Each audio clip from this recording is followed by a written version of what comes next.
Hey guys, what's going on? Today we're going to be talking about the Evans Gambit, and specifically the most common mistakes that players make in the Evans Gambit. I actually analyzed over 100 games to prepare for this video, and I looked at the mistakes that people made out of the opening. And I broke those games into categories, so some were in the range from 600 to 1,000, some were in the range from 1,000 to 1,400, and some were in the range 1,400 to 1,800. So I am going to be doing 3 videos on the Evans Gambit. This is the first part. But even if you're higher than 1,000, you're going to want to watch this because these concepts are going to be like the building blocks, and we'll go deeper and into more specific lines in the next videos. So make sure you stick around even if you, like I said, you are over 1,000. Now, before I get into the spreadsheet and show you the actual data and talk about what the results were, I want to just give an overview, a high level kind of what's the big picture idea behind the Evans Gambit, why do people play it, and just to make sure we're all on the same page. I'm going to be focusing on talking to you as if you're playing this gambit from the white side. So if you're playing against it, you can still learn and use these concepts to help you, but I'm going to be focusing on talking to you as if you're playing it with white.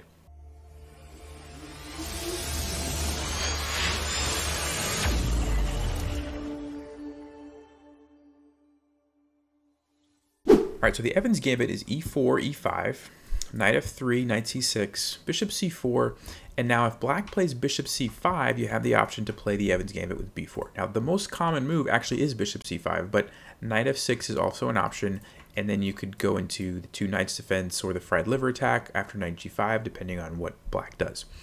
But for this video, we're going to look at bishop c5, so the most common response, and the Evans Gambit is the move b4. And it's called a gambit because obviously black can just take the pawn, right? There's nothing defending this pawn on b4, and black has 2 pieces that can just capture it. So that's why we get the term gambit. We're gambiting the pawn, and we're trying to get some compensation or counterattack in exchange for giving up the pawn. Now, most players will capture this with their bishop. They can capture it with the knight, but that doesn't really do a whole lot for black. In fact, they have less options because after you play c3 and chase the knight away, it's kind of the same as if they just captured it initially with the bishop and then went back. But in the case of capturing with the bishop, it gives black more options because now the bishop can go here, or the bishop can go here or here. So it's just better if black captures it with the bishop. They don't have to capture it, but most players, especially in the 600 to 1,000 range, are going to take the pawn when you play b4. So we're going to be talking specifically about what happens after they take with the bishop, which is what you'll see, like I said, most of the time. Now the whole point of giving up this b pawn is so that you can play c3, d4, and gain quick control of the center and do it with tempo. So as a reminder, tempo just means you're kind of gaining a move. So every move is 1 tempo. So if I play a move, it's 1 tempo, then black plays a move, it's 1 tempo. So in this example, if I play c3, I'm playing it with tempo because I'm attacking his bishop at the same time. So black can't just ignore this and go do something else like develop and castle, or he's going to lose a piece. So that's why I've gained a tempo essentially, because I'm chasing the bishop away. And if black were to go to c5, I could play d4 again, gaining another tempo on the bishop. Even if he doesn't go to c5, he could go maybe to a5 or to e7. My goal is still going to be to play d4 and get this strong center. Now, after black retreats, let's just say he goes back to where he came from, c5. I actually recommend you castle first and then play d4. And the reason for that is simple. If you play d4 immediately, let's say black takes, you recapture, you get your center pawns, he can play bishop b4 check. And you don't have any pawns left to block the check. So you have to block it with one of your pieces, like maybe bishop d2. And then it gives black the ability to kind of trade off some pieces, simplify the game a little bit. And after like knight g to e7, it's pretty decent position for black. It's equal. And so by castling first, if we go back here, instead of playing d4 immediately, if we just castle first, and then let's say black does something like d6, we play d4, takes, he can still go there, but it's no longer check.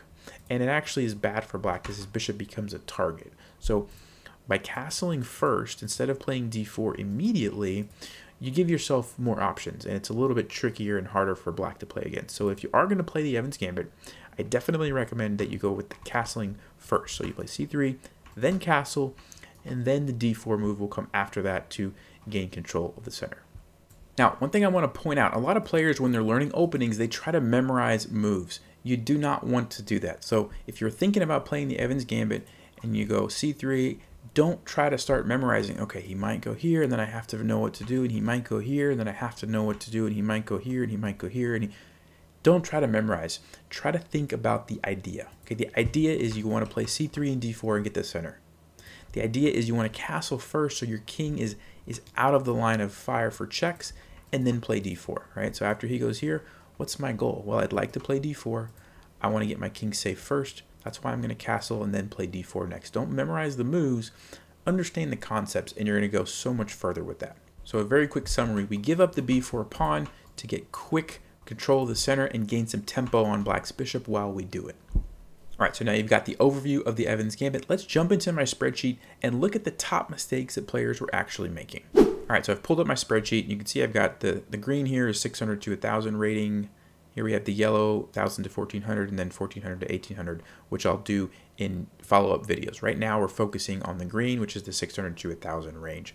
And so what I did is I went through several games, and I recorded a couple different things. First of all, I have this opening advantage column. So who got the advantage out of the opening? Did white get the advantage? Did black get the advantage? Or in some cases it was even. It really, nobody got an advantage. It was just an equal position. And then, if black got the advantage, I recorded what mistake did white make that led to that. And if white got the advantage, what mistake did black make that led to that? And so I wrote down all those different things. And at the bottom, I want to show you this. This is important. The number of times that white had an advantage out of the 32 games that I looked at in this rating range, okay, in the 600 to 1,000 rating range, 23 times white had the advantage. So almost 72% of the time, white got into a really good position. So what does this mean for you? Well, if you're in the range of 600 to 1,000 and you're thinking about playing the Evans Gambit, go for it. I mean, 72% of the time, white gets into a really good position. That's really, really good. And it turns out that it's a very tricky opening for black to play, especially in that rating range, okay? Now, I'm not saying that 72% of the games the players won. I'm just talking about out of the opening, did they get into a good position? And then the game could have gone any direction at that point. But I just focused on the opening. So very, very good success rate for players in the 600 to 1,000 range. All right, now I want to show you this other part of the spreadsheet where I summarize the results from all those other games. And so at the top one here, the A2 to G8 Diagonal, both players, white and black, made mistakes with that. This one, knight f6, was a mistake that black made. This one was a mistake that white made. This one was a mistake that both players, messed up on. So, and these are the percentages, how often they happened. Okay, so I'm going to go in a little bit different order. So I actually want to start with this one right here. So I'm going to highlight that, and we're going to first talk about this one, and then we'll come back and talk about these other ones. So not playing or recapturing on d4. So if we go back to the board in this position, let's say black played d6, okay? And remember, the whole point of the Evans Gambit is to play d4. Well, I saw a lot of players that would do something like d3. They wouldn't push the pawn all the way forward. That's a big mistake.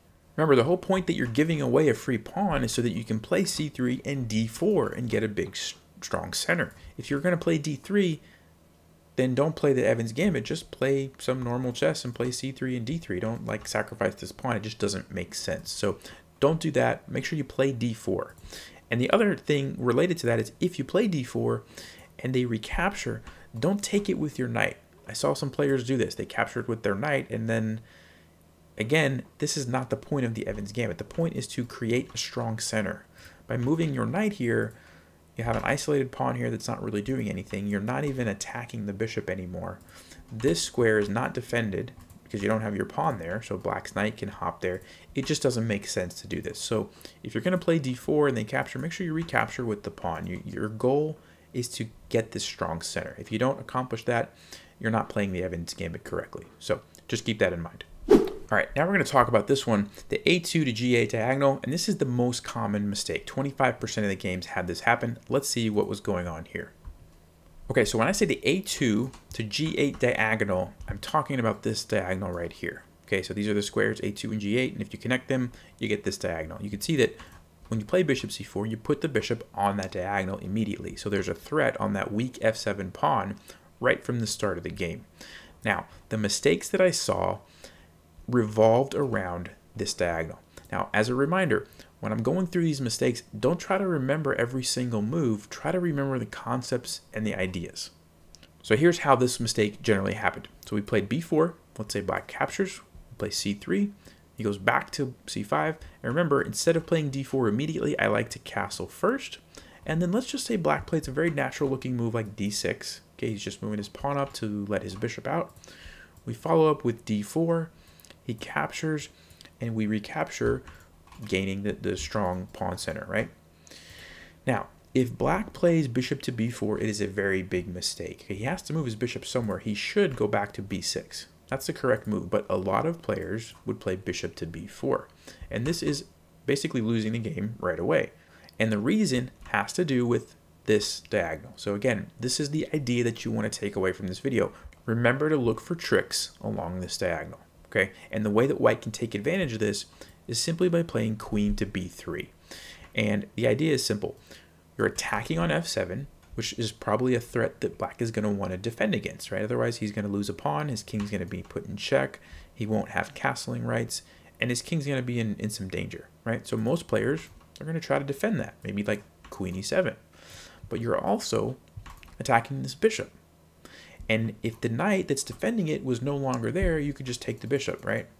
So all you have to do is play d5, chase the knight away, and after something like knight a5, you just take the bishop for free, right? If he takes here, you just trade it. Basically, you got a free piece, right? So the bishop on b4 is a target, and the way you take advantage of that is with this queen to b3 move. Okay, so very common idea that you'll see in the Evans Gambit. If black puts the bishop on b4, be on the lookout for queen to b3, d5 to chase the knight away, capture the bishop. And I'll show you one more thing. If black played the correct move and went back to b6, queen to b3 is no longer as good of a move. And this is a little bit complicated, but knight to a5 is actually a really good move for black. He's forking your pieces. And if you follow through with this check, he plays king to f8, and he has your queen under attack, your bishop under attack, and it gets a little complicated, but it's good for black. If we go back, and after bishop b4, queen b3, if black tries the same idea, it doesn't work because his bishop is now hanging. You just take the bishop. You don't even go for that. You just take the free piece, right? So it's a subtle difference, but bishop to b6 versus bishop to b4, the idea that you want to remember is that the bishop is a target on b4, which you can take advantage of along this diagonal. If the bishop goes back to b6, it's not a target because it's defended, right? So big point to take away there. All right, the next mistake we're going to look at is this one, knight to f6. It's a mistake that black makes, and he allows e5. So let me show you that one. All right, so if we go back to the starting position of the Evans Gambit, we play b4, give up our pawn, attack it with c3. So he goes back here. Again, instead of playing d4, we're going to castle first. And then a logical looking move that black plays actually a lot of the time is knight to f6. Well, now you can play d4. And if he takes you, he's in big trouble. Okay, and it looks like a logical move to capture this pawn, right? The best move, I believe, for black is to bring the bishop back to d6. But that's a very weird looking move, blocking your pawn. Most players don't do that. Most players capture this. But they're already in trouble. You take it. And now, let's say they move their bishop back here. By playing knight to f6, they have allowed you to play e5. And this is a very good move. And this is the idea. Remember, the idea is what you want to take away from this video. Don't memorize all these lines. Take away the idea that e5 attacking this knight is very strong for you. And here's why. They don't want to go back to where they came from. That makes no sense. It's completely a waste of time. And now they can't castle. They're not developed. Very bad. So where else can they move the knight to? They can't go to d5 because you can capture it. So they've got e4, g4, and h5, right? If they want to move the knight somewhere. And the problem is all of those are bad for black. So for example, after like knight e4, you can play queen to e2, attacking the knight. And guess what? The knight can't go anywhere. Can't go here, can't go here, can't go here. Anywhere that it tries to go, it's just going to get captured. The only thing black could try is like d5 to protect it. But then you have en passant, and again, black has all kinds of problems, right? The knight is still going to be in big trouble. So it doesn't work. What about knight to g4? Then you have this really good move, bishop to g5, attacking his queen, and black has nothing good to do. Knight e7 is terrible. He's putting himself into a really nasty pin, and you can just follow up with something like knight c3, and black is in all kinds of trouble. You've got threats like knight d5. You can play h3. This guy doesn't have a lot of good squares. D5 can happen at some point. It's super good for white. go back, a move like f6, then you can take and open up the e file. Again, black's in big trouble, okay? And so going back, let's look at one more move, knight to h5. Now you can actually play knight to g5. It's attacking this as well as his knight. And again, black has really no good answer. So the point is, if black plays knight f6 and you are able to play e5, chasing it away to a square that it doesn't want to go to, it's usually pretty good for you. All right, and the last mistake that I want to show you is knight g5 mistake. So let's take a look at what that's all about. All right, so we're back to the starting position, b4, capture c3, let's say here. And instead of d4, I like to castle first, remember? And if black plays, let's say d6, d4, takes, and he goes back here. I saw a lot of players would see that, okay, my bishop's attacking here. Why not bring my knight to g5 and threaten a fork? The issue with that is that if black has the ability to just play knight h6, he plays knight h6, he defends his, this threat, he's going to castle next move, and there's really not much that white can do. It just turns out that it's a very easy threat for black to deal with if he can play knight to h6, and there's not a good way for white to follow up. And so this did not turn out well for white if black played this move. And the mistake that a lot of players playing black made was they didn't see that they could play knight h6, and they played some other random move and then got into trouble. But if black has knight h6, it's a very easy, defense to this threat. Not a great option for white. You're going to be much better off focusing on playing e5 or d5, pushing your pawns forward, maybe developing these pieces or bringing this rook over. Knight g5 usually is not the move you want to play in the Evans Gambit if you're white. Just keep that in mind. All right, so those are the top mistakes in the Evans Gambit in the range from 600 to 1,000 rated players. Remember, just as a quick recap, you want to make sure you play c3 and d4, get that strong pawn center. Look out for tricks along this diagonal, queen b3, especially if their bishop ends up on b4, that's very important. If they play knight f6, be on the lookout to play d4, trade these pawns, and push your pawn forward. And lastly, usually knight g5 is not the best option to attack in the Evans Gambit. Okay, so those are the top 4 mistakes that players are making. Remember, just focus on the ideas. If you try to memorize every single line, you're going to get bogged down. It's not going to benefit you that much. Try to just focus on the ideas. And remember, guys, this is just part 1 in a 3-part series. So I'm going to be doing the 1,000 to 1,400 range next, talking about the specific mistakes that those players make, and then we're going to do the 1,400 to 1,800.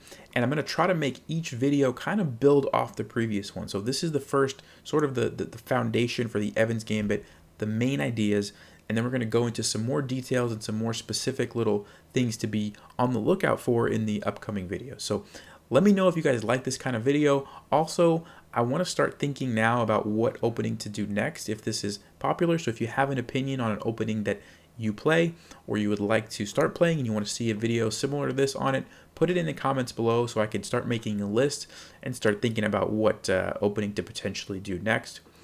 Hope that was helpful to you guys. As always, thanks so much for watching. Stay sharp, play smart, and take care.